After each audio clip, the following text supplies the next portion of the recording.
हमके डांटे लू। ए जी सुना, झूठ मत बोला, दिन भर मोबाइल में आँखें गड़ा वाला।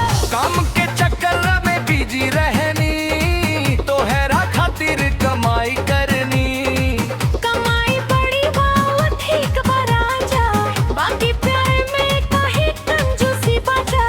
तोहरे झोंक में बीत दिनवा, प्यार बढ़े हर एक छिनवा। लड़े झगड़े फिर मान जाई, यही में जिंदगी मुस्काई।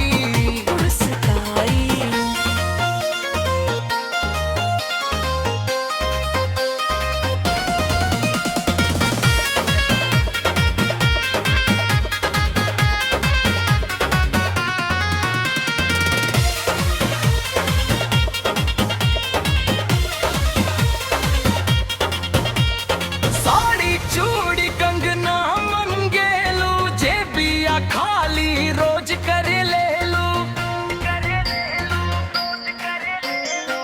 दिल के राजा काहेल जाला, खर्चा में त डर जाला।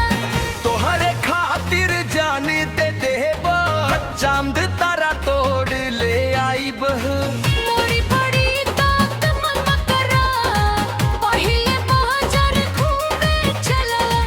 तोहरे खात में बीत दिनवा, प्यार भरे हर एक छिनवा। लड़े झगड़े फिर मान जाई, यही में जिंदगी मुस्काई।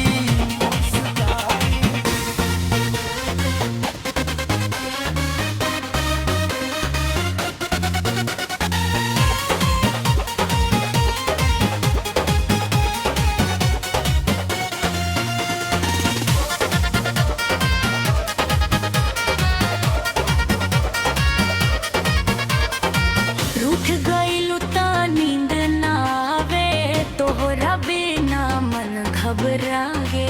तोहरा बिना सुना लागे, दिलवा हरदम तोहे मांगे। साथ रहे ई जन्म जन्म तक, ना छूटे प्यार के डोरिया। अंतिम कोर्स मेहर के सुख, बड़ा निराला के रंग के बंगवाला। नोक झाट के मीठ कहानी, सज गईल हमनी